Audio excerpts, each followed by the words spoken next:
Bueno, hoy vamos a ver amplificadores en contrafase de simetría complementaria, que es el amplificador que estuvimos viendo en la clase anterior, nada más que la clase anterior habíamos visto con dos fuentes de alimentación, ¿sí?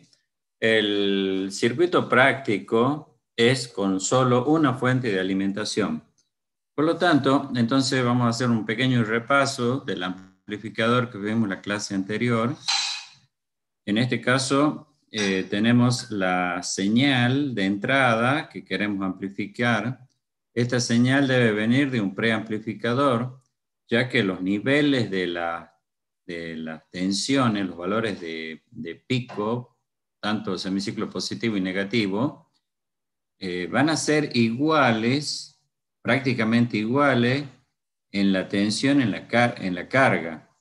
Es decir, ya que estos transistores trabajan acá como un seguidor emisivo. Por lo tanto, no me va a amplificar a mí el valor de la tensión, sino que me va a amplificar el valor de la corriente. ¿De acuerdo? Por lo tanto, entonces la entrada debería ya tener el nivel casi 0,99 sería el valor en la entrada perdón, el valor de la salida en la carga sería 0,99 del valor de la tensión máxima en la entrada, ¿sí? Por ser un seguidor emisivo. Entonces, acá este punto y este punto deberían estar al mismo potencial.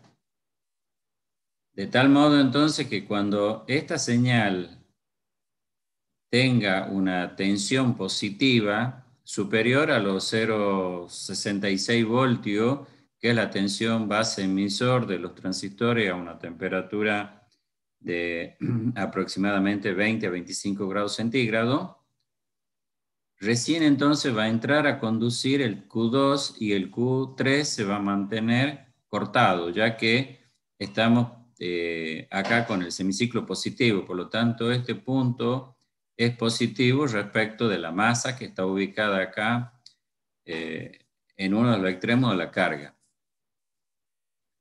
Cuando entonces supera esa tensión umbral de la juntura PN en la base emisor, circula corriente, se amplifica en el colector y ahora la corriente, si tomamos el sentido convencional, que este está con el sentido electrónico, la corriente va a venir así y se va a cerrar, es decir, que en este caso la corriente entra por este extremo y, eh,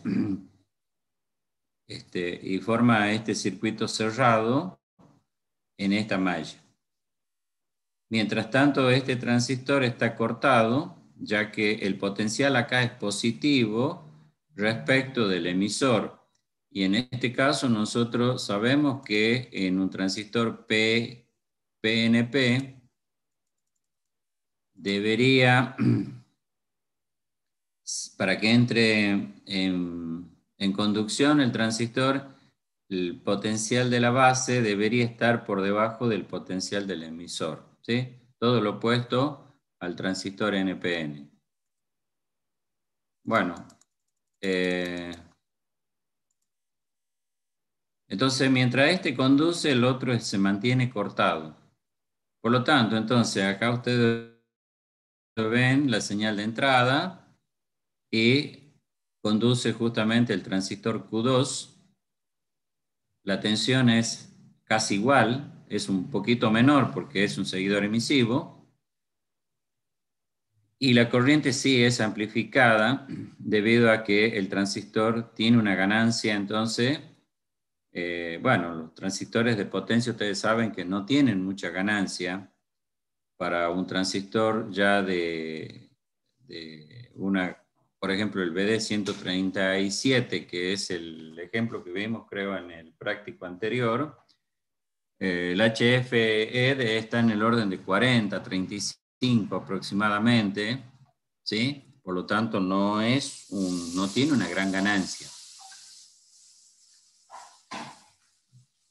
Entonces, en la carga entonces vamos a tener la misma tensión, pero una corriente, en este caso multiplicada por el HF del transistor. Sabemos que el HF va a ser un valor prácticamente constante en la zona activa, no así en la zona de saturación. Por lo tanto, hay que evitar que este transistor trabaje ya en la zona de saturación, ¿sí? Bien, luego entonces cuando tenemos el semiciclo negativo, que es acá el semiciclo 2 de la entrada, ahora este transistor se polariza inverso, ya que la tensión acá es negativa respecto del emisor.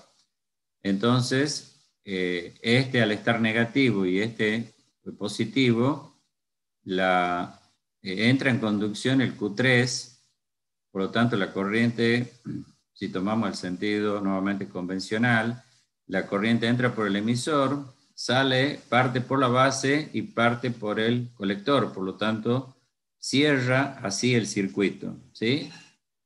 Entonces, fíjense entonces que en el semiciclo positivo, la tensión tiene una circulación en este sentido. Y para el semiciclo negativo, tiene en el sentido opuesto. La corriente está entrando por acá y sale por acá. En cambio, en el positivo entra por este lado y sale por acá.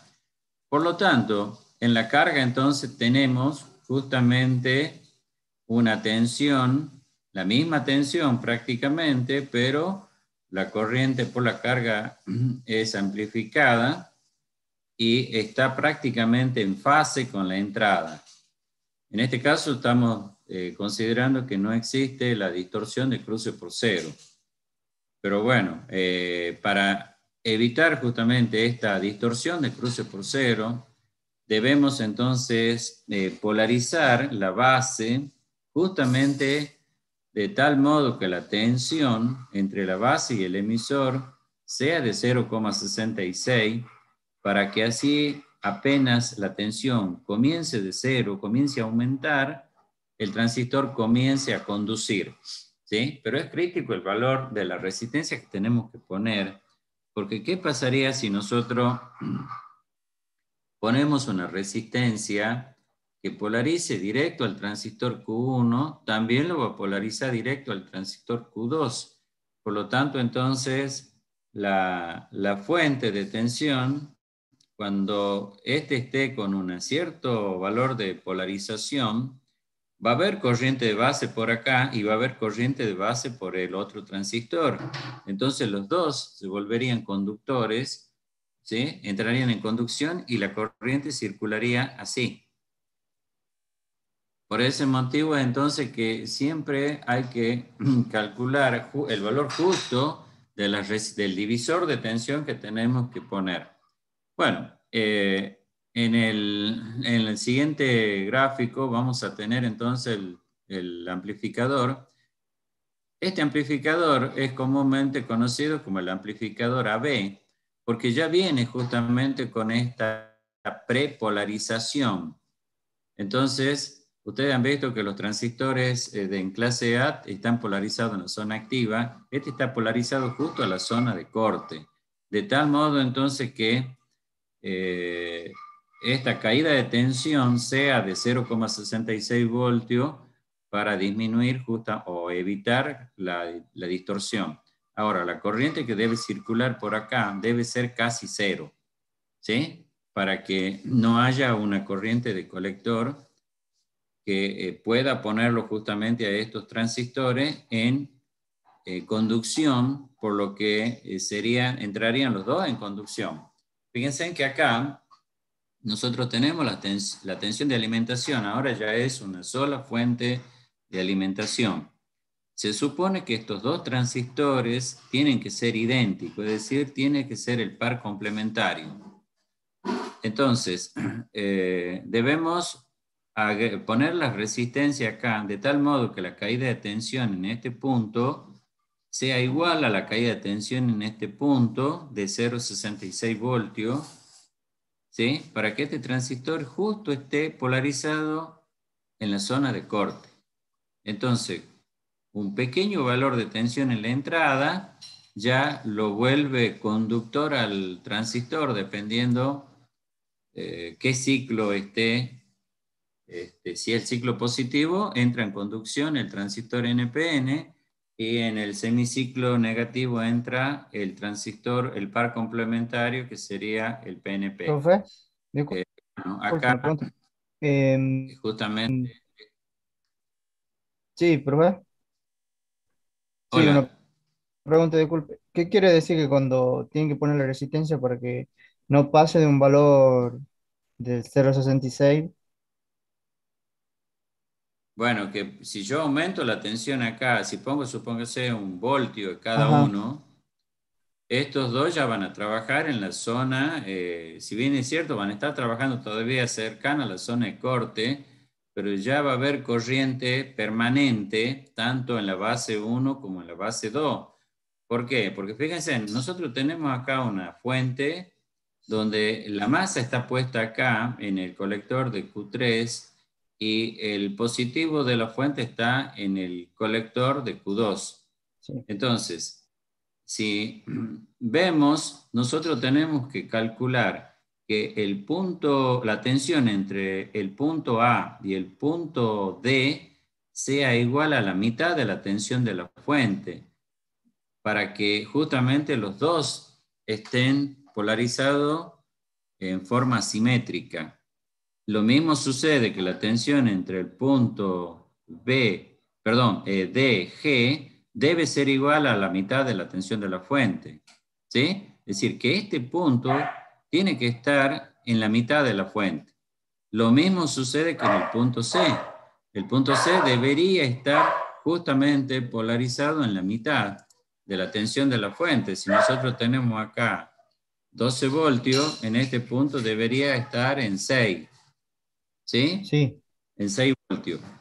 Entonces, debemos agregar la resistencia de tal modo que la caída de tensión acá en R1 y en R1, las dos resistencias sean exactamente iguales y que esté produciendo una caída de tensión de 0,66 voltios, para que prácticamente la corriente en la base sea despreciable.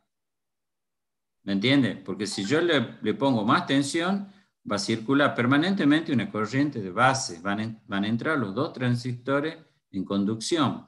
Y fíjense que acá este es el positivo, la corriente de colector vendría por acá, por más pequeña que sea, y va a haber entonces este que va a entrar y va a estar haciendo esto así. Entonces, por ese motivo que es crítico el cálculo de esta resistencia.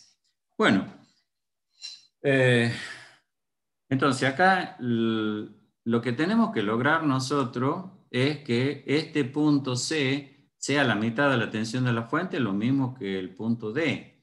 Bueno, el punto D se va a dar así si estos dos transistores son par complementario. Ahora, si no son par complementario, puede haber una pequeña diferencia.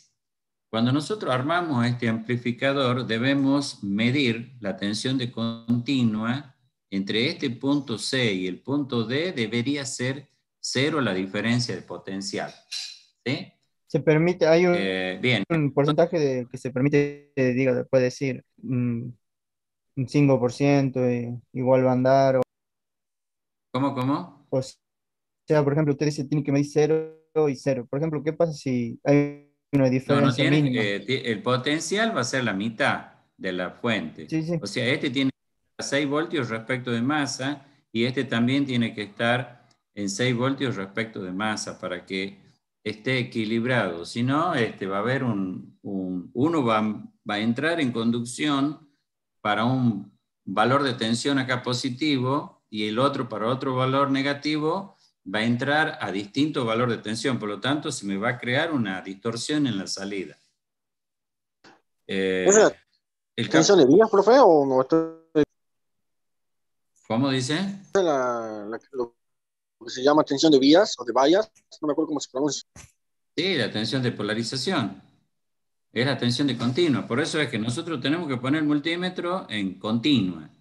Y allí tengo que medir entre este punto y este punto, debo tener 0 de continua. La diferencia de potencial, no debe haber diferencia de potencial. ¿Sí?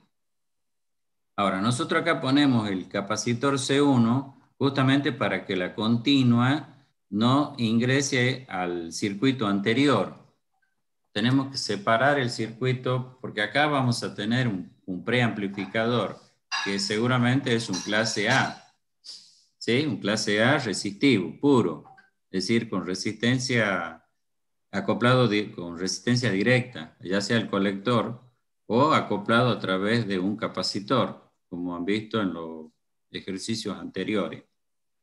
Entonces, y acá, fíjense que también se pone un capacitor. Este capacitor ya es un capacitor que tiene que tener una capacidad lo suficientemente como para que mantener la circulación de corriente por el Q3 en el semiciclo negativo. Bueno, veamos, ¿qué pasa entonces si acá es positivo, el semiciclo positivo en la entrada? Acá lo mismo que en el caso anterior, el valor de la tensión de entrada va a ser prácticamente igual a la tensión en la carga, porque es un seguidor emisivo en ambos casos. ¿Sí? Lo que nosotros amplificamos acá entonces con el pre sería la tensión y acá lo que estaríamos amplificando va a ser la corriente. Bien, entonces, cuando este semiciclo es positivo, si ya está prepolarizado el transistor, el Q2 y Q3, entonces cuando comience a aumentar el nivel en la entrada, va a comenzar a aumentar el valor de la corriente de base y lo mismo va a ser en el colector. Por lo tanto, esa corriente, este transistor está en corte, es decir, es un circuito abierto, ya que está polarizado positivo. ¿Sí? Entonces, al estar este abierto y este en conducción, la corriente vendrá así y cierra a través del capacitor, ¿sí? En la carga. En el semiciclo negativo, ahora este transistor se polariza inverso y este se polariza directo. Así que apenas comienza el semiciclo negativo, comienza ya la conducción en este transistor. La corriente, si tomamos el sentido convencional, ahora el capacitor entonces quedó cargado cuando le circula corriente en este sentido, el capacitor queda cargado. Esa carga, cuando entra en conducción el otro transistor, el capacitor ahora se descarga a través de Q3, circula y se cierra en la carga. Por lo tanto, ahora el sentido de la corriente es inverso al sentido que tenía en el semiciclo positivo. Entonces acá nosotros tenemos doble propósito este capacitor. No solo sirve para bloquear la continua, sino que también actúa como un capacitor fuente. ¿Sí? Normalmente se le llama justamente a este capacitor fuente. Bueno, ese sería el principio de funcionamiento de este amplificador. Entonces, los valores que nosotros tenemos que calcular acá, conociendo ya los valores de los transistores, tanto Q2 como Q3, entonces vamos a saber qué corriente de base necesitamos para que éste entre a trabajar a partir de la zona de corte hasta la zona de activa sin llegar a la saturación. ¿Sí? Porque el momento de la saturación va a haber una distorsión en el pico positivo debido a este transistor y en el pico negativo de este transistor. Entonces, estos valores de resistencia hay que tener en cuenta justamente los datos que necesito de las corrientes de base para excitarlo a los dos transistores y poner la resistencia acá entonces adecuada. Y que produzca justamente la caída de tensión de 0,66. En el laboratorio, porque este es, bueno, ya en las prácticas del laboratorio yo le voy a pasar al aula virtual los ejercicios que tienen que hacer en el laboratorio. Este va a ser también es un cálculo en el trabajo práctico. Ustedes acá van a calcular los valores de resistencia para un determinado, para transistores que tengan par complementario. El BD137 es un transistor relativamente chico, que no es caro, justamente por eso lo usamos, y tiene par complementario, el 137, el BD137 y el BD138 son par complementario. Lo mismo sucede con el BD 135 y el 136. Lo único que cambian en esos transistores es solamente la máxima tensión colector-emisor que soportan. Y ahí tienen el HF, corriente, todo exactamente iguales. Y es un transistor, bueno, relativamente bajo, de costo bajo.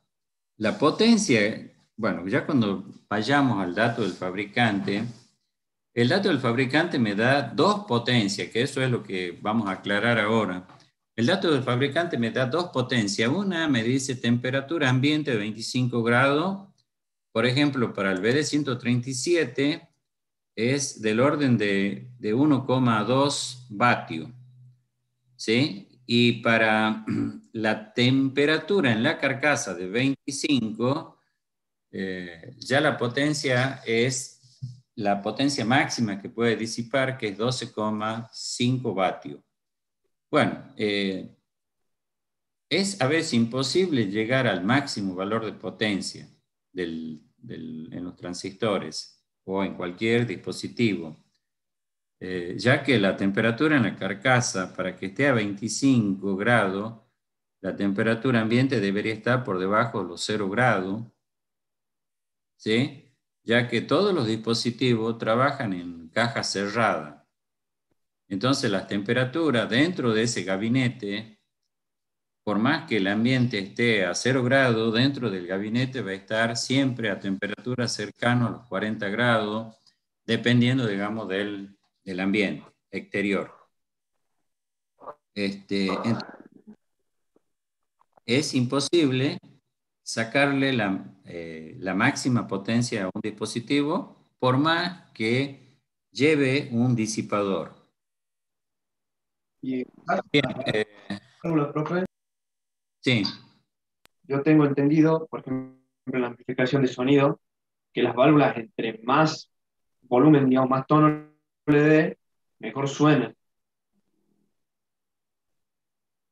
bueno, siempre y cuando estén en la zona de trabajo, en la zona activa, que no entren en zona de saturación. Acá también, acá a ver, si nosotros tenemos dependiendo de la fuente, yo en el transistor tengo que ver cuál va a ser la máxima cuál va a ser la máxima tensión que le tengo que poner. Suponiendo que yo tenga un BD137 o 135, que es el transistor relativamente chico para que puedan ustedes hacer la práctica. Entonces, ese transistor tiene 40 voltios de máxima tensión, colector emisor. O sea que yo le puedo poner una fuente tranquilamente acá de 26, de 24 voltios, porque el transistor va a trabajar con 12 y este también con 12. ¿Me entiende? O sea, va a trabajar con la mitad de la tensión, porque este punto justo está a la mitad. Ahora, el valor de la tensión que yo voy a tener acá, los valores de pico justamente van a ser más o menos 12. Entonces estoy trabajando lejos de la zona de saturación.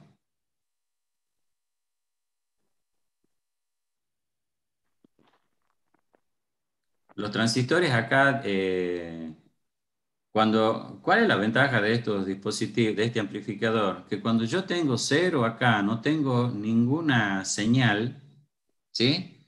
El transistor no está entregando potencia, ninguno de los transistores disipa potencia. En cambio, en clase A, ustedes han visto que cuando la señal es 0 en la entrada, el transistor disipa toda la potencia que está entregando la fuente.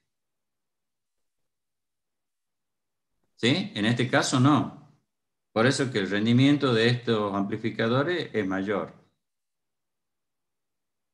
Bueno, vamos a ver un poco el PDF que les digo sobre disipación de potencia.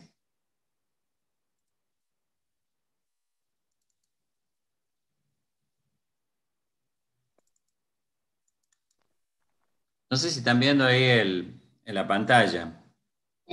Sí, profe. Bueno, el fabricante normalmente me da esta gráfica, ¿sí? Esta gráfica que ustedes ven es la potencia que puede disipar el transistor, en este caso es un BU208, el A, esta gráfica, y el B, bueno, acá le falta, el B es un BU522, estos son datos copiados del manual. La potencia dice máxima que puede disipar este transistor es 90 vatios, ¿sí? Pero, ¿cuándo va a disipar los 90 vatios? Cuando la temperatura sea menor de 25 grados centígrados en la carcasa, ¿sí? El fabricante normalmente me da este valor de tensión máxima que puede estar la carcasa, perdón, temperatura máxima que puede estar la carcasa. Algunos fabricantes me da de 150, otro me da de 175 grados centígrados. Ahora, la temperatura de juntura máxima que soporta justamente la juntura de los semiconductores son aproximadamente 250 grados centígrados. Entonces, más bien este valor es para asegurarme y que no se rompa el dispositivo, ¿sí? Mientras el transistor entonces esté por debajo de esta temperatura, si tiene lógicamente un disipador adecuado, no se va a romper. Fíjense en acá, cuando la temperatura en la carcasa sea igual al valor de la temperatura ambiente, que puede estar en el orden de 40 grados, la potencia para este transistor, para el 522, en lugar de ser los 75, va a ser prácticamente la mitad.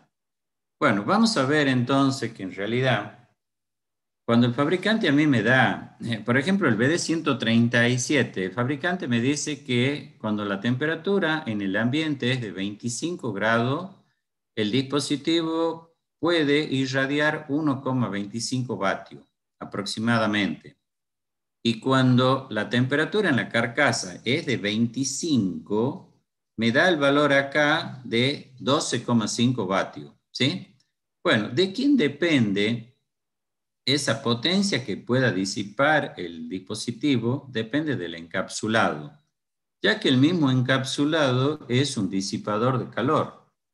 Ustedes han visto el encapsulado TO3, es un encapsulado metálico, puede disipar sin disipador hasta una potencia cercana a los 5 vatios.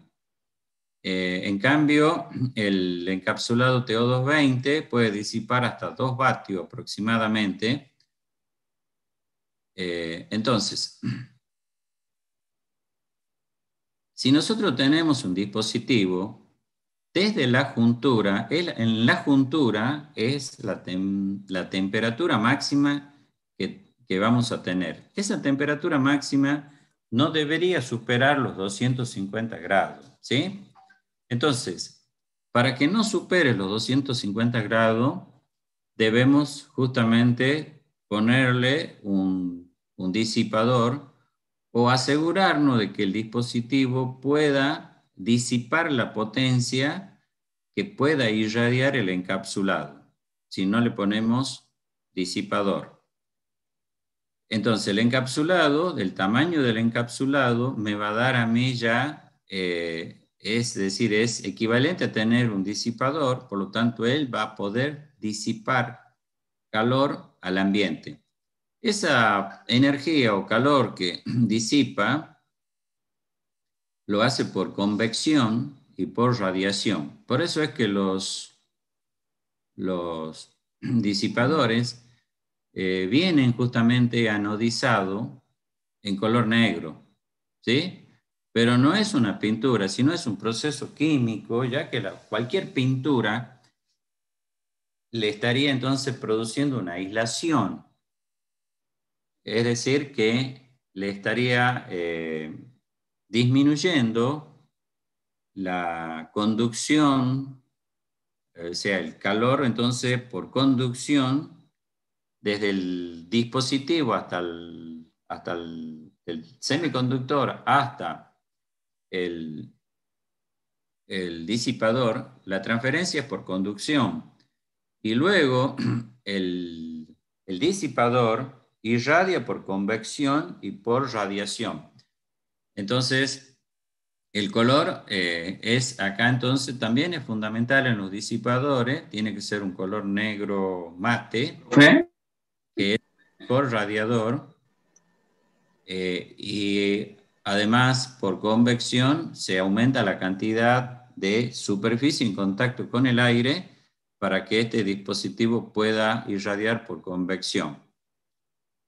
Sí, no sé si alguien quería preguntar algo. Sí, venían algunos disipadores dorados. ¿Eso sería pintura o también sería parte del proceso, digamos, que quedan así? No, es un proceso químico, pero ustedes van a ver que los equipos de muy buena calidad vienen con disipadores color negro mate y es un proceso químico, no es pintura. ¿Sí? Los disipadores que a veces uno quizás compra acá en el mercado local vienen así color dorado. No es el mejor, no es la mejor pintura para irradiar por radiación, ¿sí? Se le forma como una cáscara, ¿verdad? Porque se forma como una cáscara negro mate. Por la otra vez estaba desarmando una fuente, justo donde en una parte parece que la chocó con algo y ha saltado la cáscara y ya estaba la parte metálica gris, digamos. Claro, pero sí, pero es, si usted pone las puntas de algún ómetro, es conductor de la corriente, por lo tanto es un proceso químico, ¿sí? Le da un color opaco, un negro opaco para mejorar la transmisión por radiación. De todos modos, los disipadores vienen, el fabricante me entrega a mí la gráfica de la resistencia térmica del disipador, ¿sí? Porque acá cuando nosotros hablamos de disipación del calor, también hay una analogía entre un circuito térmico y un circuito eléctrico, ¿sí?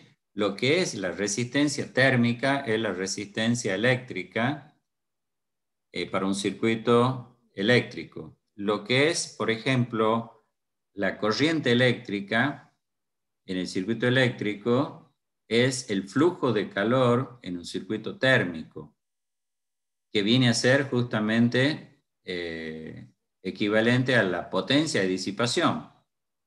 Y después, lo que es la diferencia de tensión en un circuito eléctrico es la diferencia de temperatura en un circuito térmico. Por lo tanto, se puede aplicar las leyes de Ohm y leyes de Kirchhoff. Bueno, eso lo vamos a ver acá, justamente. Bueno, entre la juntura y la carcasa, el dispositivo transfiere el calor por conducción, es decir, desde la juntura, desde el chip, mejor dicho, del dispositivo hasta la carcasa, el calor se transfiere por conducción, ¿sí? Por lo tanto, si nosotros tenemos entonces un circuito térmico, la temperatura máxima va a estar justamente en la juntura.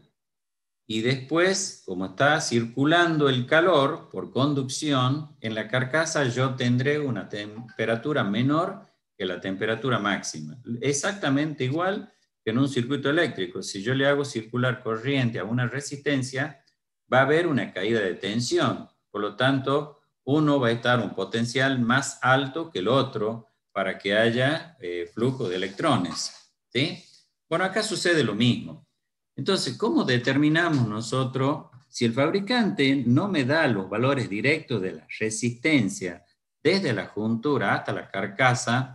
Bueno, hay distintas formas de calcular en forma aproximada, o si me da esta gráfica, que normalmente esta gráfica, casi todos los transistores de potencia, el fabricante la incluye a esta gráfica. Potencia en función de temperatura de carcasa.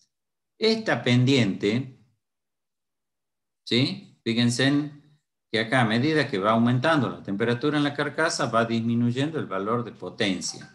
Entonces, la pendiente que yo tengo acá es equivalente a tener entonces una resistencia, porque lo que es temperatura es tensión en el circuito eléctrico y lo que es corriente es el flujo de calor, flujo calórico en un circuito térmico. Por lo tanto, la resistencia eléctrica es equivalente a la resistencia térmica. Esta pendiente entonces me va a dar el valor de la resistencia térmica. Fíjense entonces, la resistencia eléctrica que es igual a la tensión sobre el valor de la corriente, ¿sí? En un circuito térmico, la resistencia térmica va a ser igual a la diferencia de temperatura sobre el valor de la potencia, ¿sí? Entonces, como acá yo tengo potencia y en el eje de la abscisa tengo temperatura, entonces la resistencia es 1 sobre el valor de la pendiente, ¿sí? Esta sería la inversa de la pendiente, me da el valor de la resistencia térmica.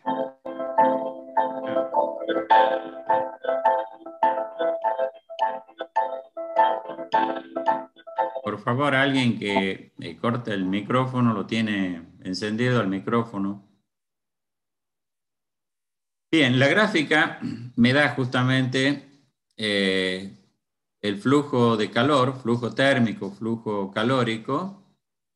Me da acá diferencia de temperatura sobre la resistencia desde la juntura hasta la carcasa. Esta es la ley de Ohm que se aplica a los circuitos térmicos.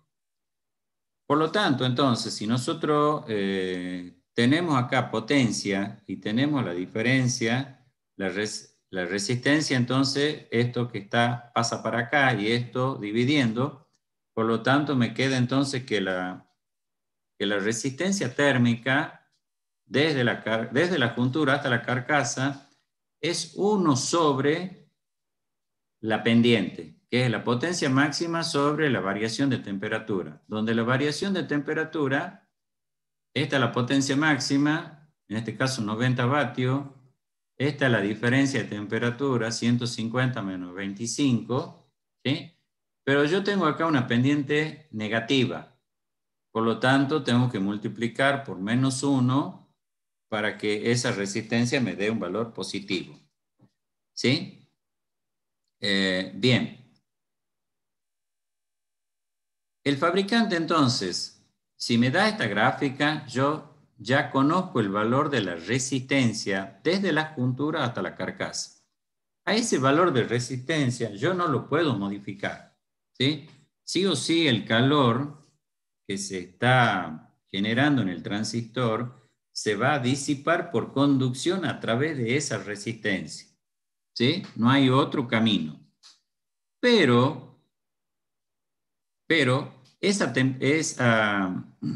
ese flujo de calor llega hasta la carcasa y después el dispositivo tiene que irradiar.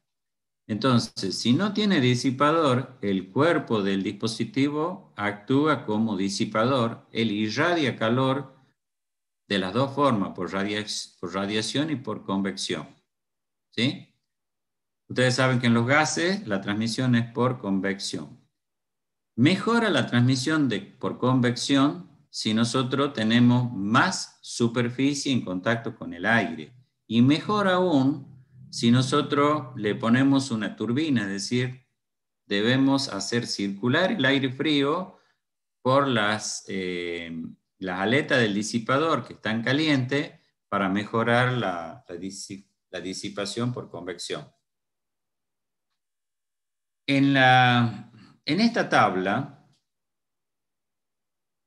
les da justamente los valores aproximados de la resistencia térmica desde la juntura hasta la carcasa de los distintos encapsulados que tenemos.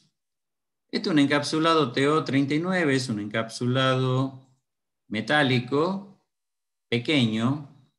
Normalmente se usan en algunos transistores de radiofrecuencia, normalmente vienen este tipo de encapsulado.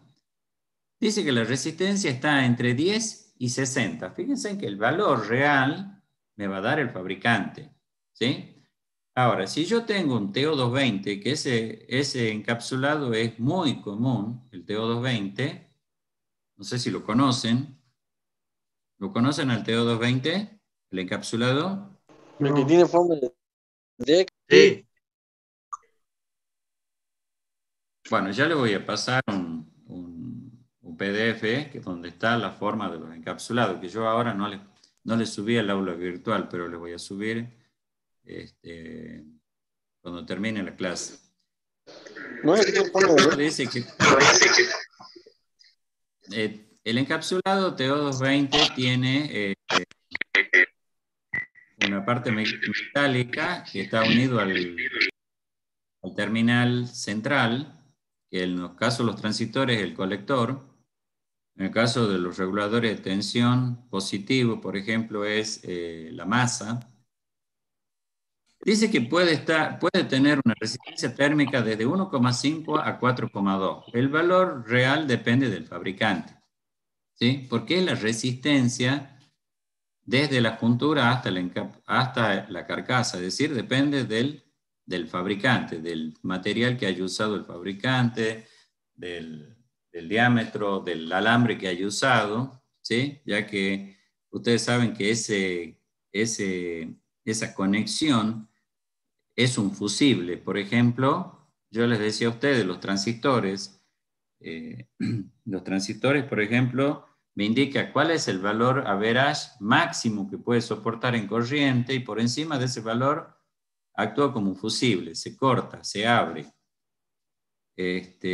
Bueno, también me da el valor de la resistencia térmica desde la juntura hasta el ambiente, ¿sí?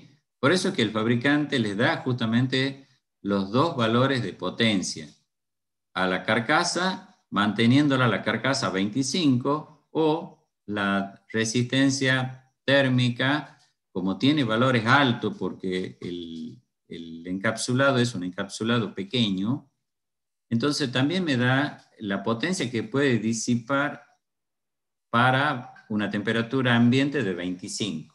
Entonces, yo cuando me da el fabricante esa potencia, yo tengo que poner ahora esta resistencia, porque allí está incluyendo la suma de la resistencia de la carcasa, de la juntura a la carcasa, más la resistencia desde la carcasa hasta el ambiente, ¿sí? Y allí el valor es elevado porque el encapsulado tiene una superficie muy pequeña en contacto con el aire, por lo tanto, la potencia que se disipa por convección es baja y equivale entonces a una resistencia alta. Fíjense entonces que está entre 60 y 70 grados centígrados por vatio. Bueno, este es otro encapsulado, este es el metálico, el TO3 metálico y el TO3 plástico.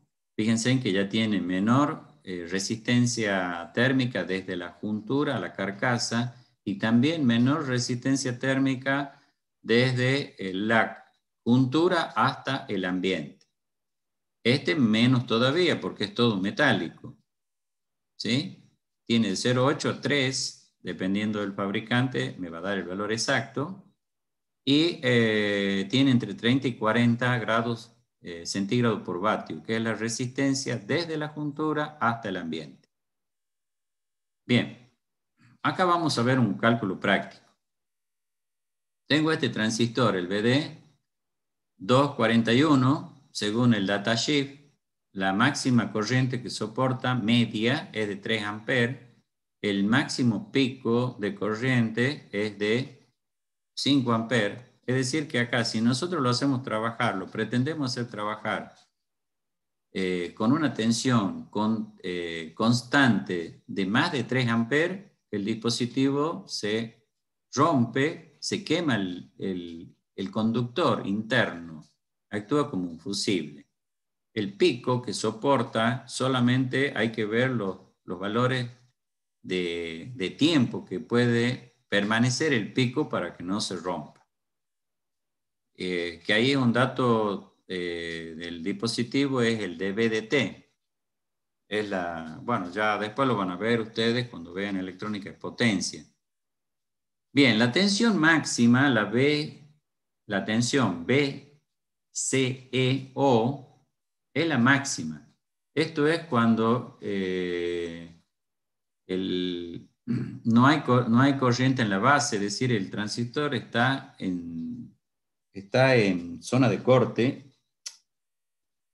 Entonces, la máxima tensión que soporta son los 45 voltios. Y después me dice que la potencia de disipación es de 40 vatios a 25 grados centígrados en la carcasa, encapsulado TO220. ¿Sí? Bien, entonces, ya tengo todos los datos. Temperatura ambiente 25 grados, no me da el valor de la potencia. Pero ya lo vamos a calcular. Entonces, este es el dato del dispositivo. Potencia de 40 vatios, con la carcasa se mantiene a 25, y la máxima temperatura en la carcasa me dice que puede llegar hasta 150. Por encima de ese valor no se asegura el funcionamiento. Bien, ¿cómo calculo el valor de la resistencia de juntura hasta la carcasa? Aplico la ecuación, el valor de la inversa de la pendiente me da el valor de la resistencia, menos porque esta es pendiente negativa, reemplazo los valores, ¿sí? Me da acá 40 y acá 150 menos 25 sería 125, está acá, por lo tanto el valor de la resistencia de la juntura a la carcasa es de 3,125 grados centígrados por vatio. Es un encapsulado TO220, 3.25. La tabla me dice para un TO220 está entre 1.5 y 4,2. El valor que me dio el fabricante es el valor exacto. ¿Sí? Si yo no tengo el dato, bueno, puedo tomar un valor medio de acá para hacer un cálculo. Entonces, ya tengo el valor de la resistencia. Si yo hago un circuito equivalente, un circuito térmico equivalente a un circuito eléctrico, donde esto es una fuente de corriente para un circuito eléctrico, esta sería la potencia de disipación, y donde es la tensión o la diferencia de potencial son los distintos valores de temperatura. Entonces, acá yo tengo la temperatura máxima en la juntura del dispositivo, que tiene que estar siempre por debajo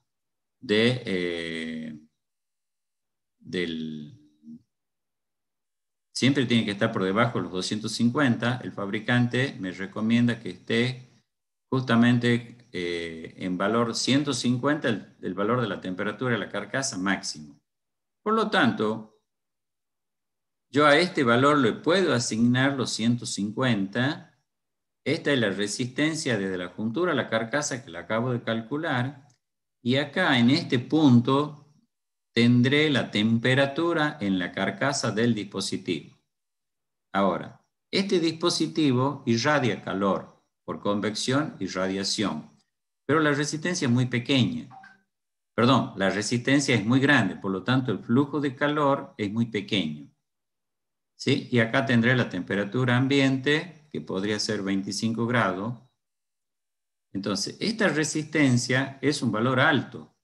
Fíjense en el valor que me da la tabla. Dice resistencia desde la juntura hasta el ambiente. Es decir, que acá es la suma de las dos resistencias. Me da entre 60 y 70. ¿Sí? Entonces, esta será entonces una resistencia justamente del encapsulado hacia el ambiente. Bueno, entonces, la resistencia desde la juntura hasta el ambiente es la suma de las dos, ¿sí? De los 3.125 más la resistencia que yo tengo desde la carcasa hasta el ambiente. Ese valor para este dispositivo es de 62,5 grados centígrados por vatio. En la tabla está entre 60 y 70, o sea que es un valor un poquito mayor que el mínimo, ¿sí? Bien, este último entonces lo puedo encontrar en la tabla o veo directamente los datos del fabricante del dispositivo, me dan estos valores. Por lo tanto, aplico Kirchhoff a este circuito, ¿sí? Por lo tanto, la potencia de disipación, que es corriente, va a ser diferencia de tensión, en este caso diferencia de temperatura, sobre el valor de la resistencia total. La resistencia total vale este valor, 62,5. Y la diferencia de temperatura son 150 menos 25. Me dice que el dispositivo me entrega solamente 2 vatios. ¿Sí? Por lo tanto, acá el fabricante me debería de indicar que este transistor disipa solo 2 vatios para una temperatura ambiente de 25 grados. ¿Se entiende? Bien, ¿cómo hago entonces? El fabricante me dice que puede disipar hasta 40. Pero va a disipar hasta 40 cuando la temperatura en la carcasa sea de 25. Por ejemplo, en el transistor BD137 del práctico que ustedes tienen, la potencia que me dice el fabricante es 12,5 cuando la temperatura en la carcasa es 25. Y cuando considero la temperatura ambiente, es decir, el transistor está sin disipador, puede disipar solamente 1.25 vatios. ¿Sí? Bueno, el encapsulado del BD creo que es el TO66. Bien.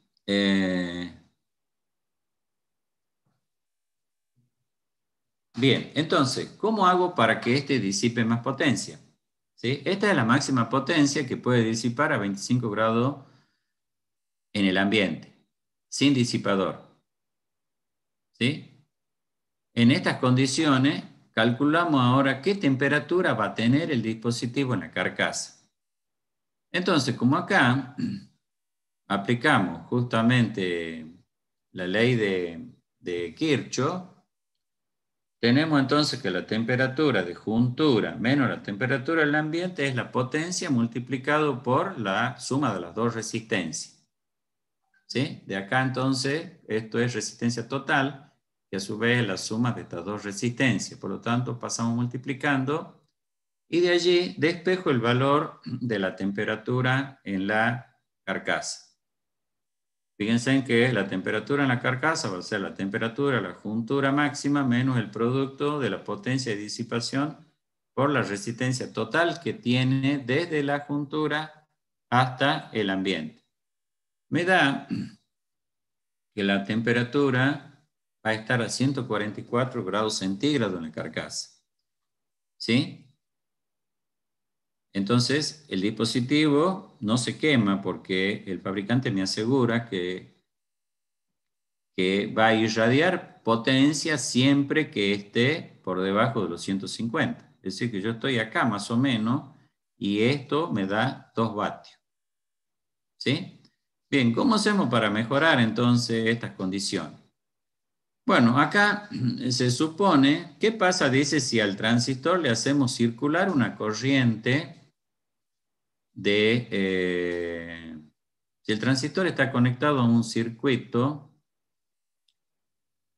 con una tensión de colector de 12 voltios y una corriente de colector, y que, bueno, esta es la potencia que puede disipar de acuerdo a la temperatura ambiente. Si está a 12 voltios conectado la tensión colector-emisor, la corriente en el colector máxima va a ser de 166 miliamperes. ¿Sí? Esa es la máxima corriente que le tengo que hacer circular para que disipe justamente los 2 vatios. Por lo tanto, estoy lejos de los 3 amperes que me dice el fabricante. Bien. Ahora, ¿qué pasa si yo le monto un disipador? Si yo le monto un disipador, lo que yo voy a modificar va a ser esta resistencia. Esta no la puedo modificar porque es interna al dispositivo. Yo desde la carcasa hasta el ambiente puedo mejorar, puedo disminuir el valor de la resistencia. Para ello, ¿qué hago? Pongo un disipador, pero en muchos casos el colector lo tengo que aislar al disipador. Es decir, el disipador puede estar conectado al chasis y la carcasa está a una tensión relativamente alta, porque es el colector normalmente del transistor. Entonces tengo que ponerle un aislante. ¿Sí? Normalmente el aislante es una lámina siliconada o una lámina de mica. Y además se le agrega pasta de silicón para mejorar el contacto mecánico de tal modo que no existan burbujas o huecos cuando se monta el dispositivo en el disipador. Entonces, nosotros tenemos el dispositivo, le agregamos el aislante, le ponemos una pasta de silicón y allí va atornillado al disipador. ¿Sí? Entonces, le agregué resistencia, pero esa resistencia son valores chicos. Normalmente los valores son de 1.2, de 1.5, dependiendo lógicamente del encapsulado. Porque si el encapsulado es grande, hay mayor contacto, mayor superficie de contacto entre el dispositivo y el disipador. Entonces va a haber mayor transferencia de calor por conducción en esa zona. No se olviden que acá el dispositivo hasta el disipador, la transmisión es por conducción. Bien, entonces le agregué 2 resistencias, una de la pasta de silicón y otra del aislante, y luego el disipador tiene una resistencia térmica desde el disipador hasta el ambiente. ¿Sí? Yo lo que tengo que calcular es cuál va a ser esa resistencia térmica del disipador para que este dispositivo pueda justamente irradiar la potencia que quiero irradie. Entonces, como acá yo le puse en paralelo esto, pero esta resistencia va a ser una resistencia mucho más baja. Fíjense que yo acá tengo una resistencia entre 60 y 70, y acá solamente los valores que voy a tener van a ser del orden de 5 a 6 grados centígrados por vatio. Es decir, que todo el flujo de calor va a ir por acá, y por acá va a ir una pequeña porción, ¿sí? Ahora, he montado el dispositivo en el disipador, él sigue irradiando todavía algo de calor, el mismo encapsulado sigue irradiando porque está montado en paralelo. Entonces yo puedo despreciar este flujo de calor porque es pequeño comparado con todo el flujo de calor que va a ir por el circuito de las otras resistencias que voy a poner en paralelo. Por lo tanto, el circuito equivalente va a quedar así. Fíjense, acá es la fuente de corriente que es equivalente a la potencia que tiene que disipar. la temperatura de juntura máxima, la resistencia desde la juntura a la carcasa, hasta ahí esto es un valor fijo, no lo puedo cambiar. Pero sí puedo cambiar los valores de resistencia de acá. ¿Sí? Entonces yo desprecié el valor de la resistencia entre la carcasa y el ambiente del dispositivo porque le estoy agregando resistencia en paralelo mucho más chica. Entonces tengo la resistencia térmica desde la carcasa hasta el aislante, la resistencia térmica desde el aislante al disipador y la resistencia térmica desde el disipador hasta el ambiente. Estos valores son conocidos, lo encuentro en tabla de acuerdo al encapsulado y de acuerdo al aislante que ponga, están en la tabla. Entonces, busco en la tabla, le agrego, en este caso, un aislante de mica con pasta de silicón, por lo tanto, la resistencia térmica desde este punto hasta este punto es de 1,2 grados centígrados por vatio. ¿Sí? Bien, y aplico Kirchhoff y encuentro el valor de la potencia. Entonces, como ahora yo necesito que, por ejemplo, quiero que disipe 30 vatios. ¿Sí? Fíjense en que el dispositivo me dice que puede disipar hasta 40. Yo quiero que disipe solamente 30, pero la temperatura del ambiente acá es una temperatura elevada, del orden de los 40 grados. Por lo tanto, bueno, tomamos el valor de temperatura ambiente de 25. Temperatura de juntura, los 150, temperatura del ambiente 25. Fíjense en que esto pasa acá multiplicando y después la potencia pasa dividiendo y la resistencia, que esta es la que me interesa calcular, estas dos pasan restando. Por lo tanto, me queda esta ecuación, reemplazo los valores, la potencia que necesito disipar es 30, ¿sí? Le agrego entonces, ya sabemos cuánto vale esta resistencia a la juntura a la carcasa, que es 3.25, sé cuánto vale la resistencia que le he agregado debido a la aislación, que es 1.2, y de acá me da un valor negativo. Este cálculo, entonces, me dice que no puedo, no es físicamente realizable el cálculo, porque para que sea físicamente realizable el cálculo, debería dar un valor positivo. Bueno, la única manera de conseguir un valor positivo, estos valores yo no los puedo modificar, ¿sí? O lo estoy haciendo disipar mucha potencia, o la temperatura del ambiente es alto. Por lo tanto, debería yo bajar la temperatura del ambiente para que acá sea justamente un valor más alto y me dé acá ya un valor positivo. Entonces, con estos valores de temperatura y de potencia, no existe el disipador. Debería ser un disipador de tamaño infinito. Entonces, fíjense ahora, si en lugar de los 2,5 amperes, le hago circular 1 ampere en el colector, entonces ahora la potencia que va a disipar manteniendo los 12 voltios son 12 vatios. Con 12 vatios, bueno, sí, yo debería entonces conseguir la forma de disipar 12 vatios. Reemplazo el valor nuevamente. Acá son los 150 menos 25, acá son 12. Tengo exactamente los mismos valores de resistencia y ahora me da una resistencia de 6,1 grados centígrados por vatio. ¿Sí? Yo con este valor de resistencia térmica desde el disipador hasta el ambiente es un dato de los fabricantes de disipadores. Por lo tanto, me voy a las tablas. Este es uno de los disipadores, el ZD1, que tiene una longitud, vienen ya la longitud normalizada de los disipadores en 3 pulgadas, que son 75 milímetros de longitud.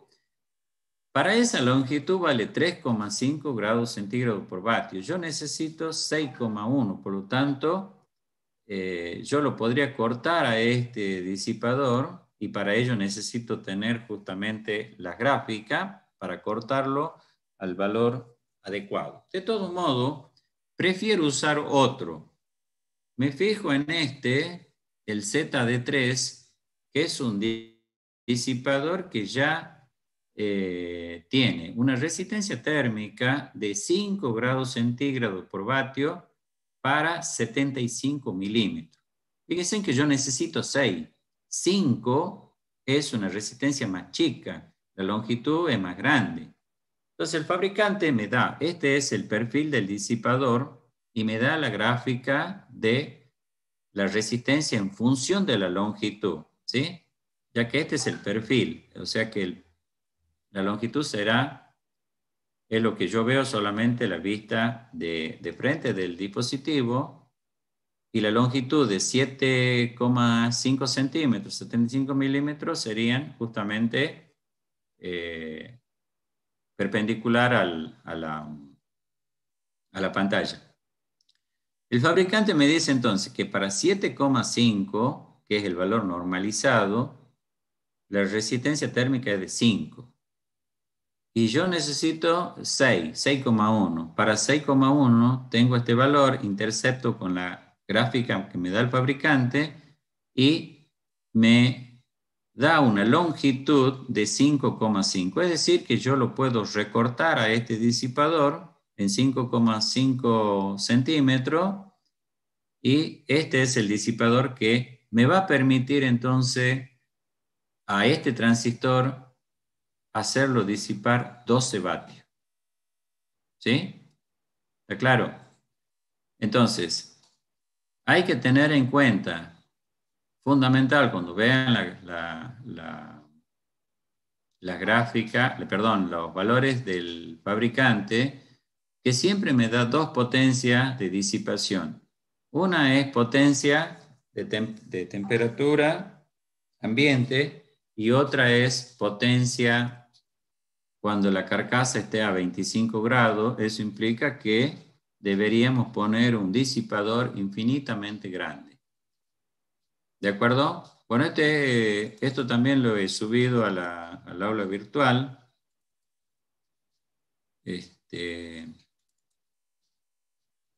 No sé si tengo algunos datos de algunos transistores.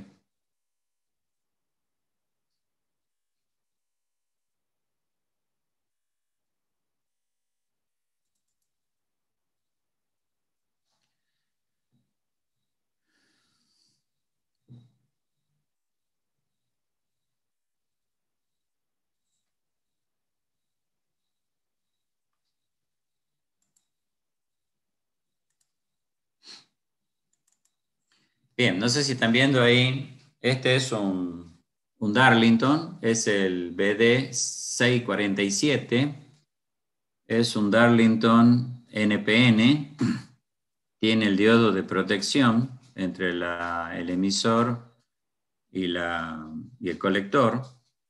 Esto es, ya saben que es para cuando la carga es una carga inductiva, evita justamente que aumente la tensión en el colector emisor.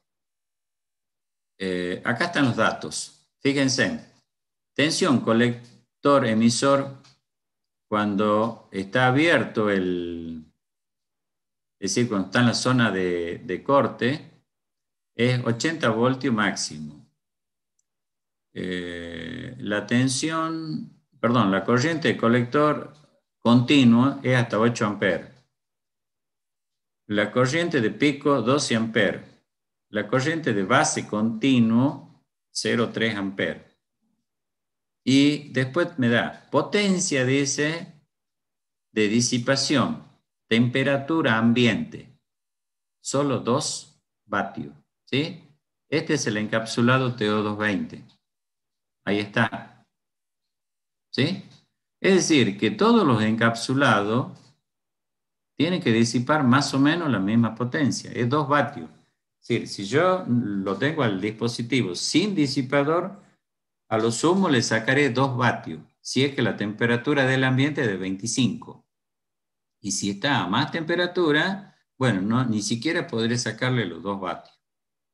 ¿Entendido? Y después me dice potencia de disipación, temperatura C, temperatura en la carcasa de 25 grados. ¿Cuánto es? 62,5 vatios. ¿Sí? Esto quiere decir que le tengo que montar un disipador infinitamente grande para poderlo hacer disipar esta potencia. ¿Se entiende? Sí, profe. Acá, temperatura de juntura máxima 150. ¿Sí? Y más adelante está resistencia de juntura carcasa. Fíjense que acá yo lo hubiera podido calcular mediante la pendiente, porque me da el valor de la potencia que es 62,5 y la variación de temperatura es 150, porque la máxima es 150 menos 25. ¿Sí? O sea que debería calcular, podría calcular, pero me lo da el dato. Dice resistencia térmica de la juntura a la carcasa 2 grados centígrados por vatio. Es decir, que tiene una muy buena disipación, una resistencia muy baja entre la juntura y la carcasa. El otro dispositivo del cálculo que yo hice da 3.125. ¿Sí? Este tiene menos, es decir, que puede disipar más calor. Y después tiene la resistencia desde la juntura hasta el ambiente, 62,5. El mismo dato que yo encontré para el otro transistor. ¿Sí? Bueno. Y bueno, después están todos los otros datos ya del dispositivo, el HF del transistor. Como es un Darlington, el valor mínimo es de 750. ¿Sí? Bueno, no sé si hay alguna duda. Yo les voy a subir, le tengo que subir al aula virtual los trabajos prácticos de laboratorio de estos temas. Y además, bueno, tenemos que terminar el práctico de amplificadores. No vamos a hacer el clase B con transformador porque ya no se usa, pero sí vamos a hacer un cálculo de un amplificador con simetría complementaria, ¿sí? Ya que todos los circuitos integrados, de amplificadores de audio tienen esa configuración, ¿sí? O sea, no se usa transformador, pero sí se usan el par de transistor complementario, que normalmente son Darlington, porque tienen una ganancia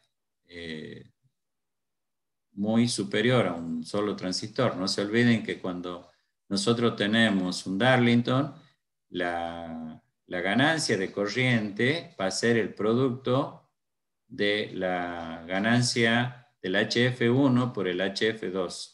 ¿Sí? Es el producto de la ganancia, porque están en serie. Bueno, no sé si hay alguna duda. Hasta acá llegamos el día de hoy. La próxima clase vamos a ver amplificadores operacionales. Vamos a empezar ya con los amplificadores operacionales.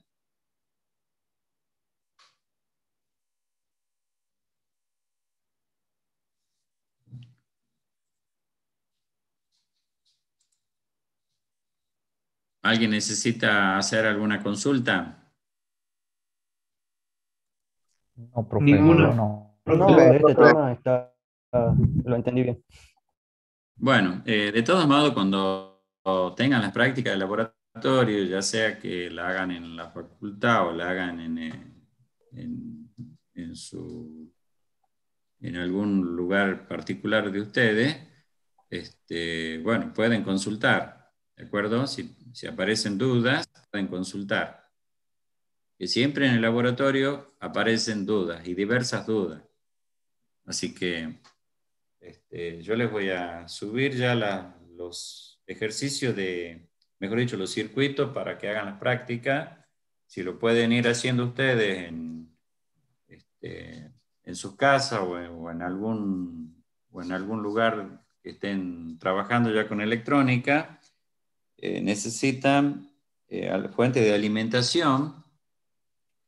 Por ahora es una fuente de alimentación no más menos. Cuando usemos ya los amplificadores operacionales, sí, tenemos que tener una fuente de tensión con valores positivo y negativo.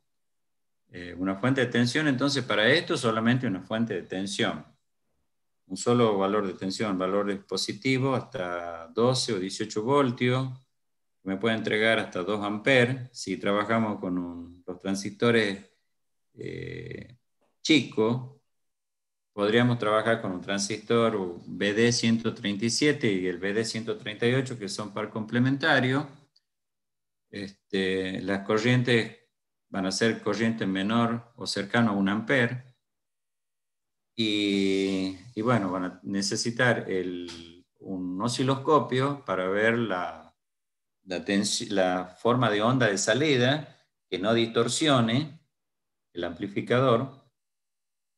Y también necesitan un tester para medir las corrientes y las tensiones, entonces, de polarización de los transistores. ¿Sí? Aunque con el osciloscopio, bueno, pueden ver justamente las tensiones en los distintos puntos del circuito. Bueno, cortamos acá entonces. Nos despedimos hasta el día miércoles, la próxima semana. No sé si la próxima semana tendrán actividad o hay exámenes. Creo que hay examen. El próximo lunes es el examen y el miércoles de la semana siguiente. Es una semana de por medio los exámenes. Bien, entonces el miércoles sí tienen actividad. Sí. Bien, entonces sería la otra semana no van a tener. Claro, el 12 actividad. no habría, el Claro. el miércoles 12. Sí. Bien, bien. Bueno, entonces nos vemos el próximo día miércoles. Vamos a empezar ya con amplificadores operacionales. Yo le estaría subiendo más seguro va a ser mañana, le estaría subiendo ya el práctico completo de amplificadores con transistores y las prácticas que tendrían que hacer en el laboratorio, ¿sí? Bueno, por ahora la van a tener. Hasta que no haya laboratorio de la facultad abierta no lo van a poder hacer, salvo que ustedes tengan para hacer la práctica. Bueno, que tengan buenas noches. Hasta luego. Bien, profesor. Hasta luego. Chao, hasta luego.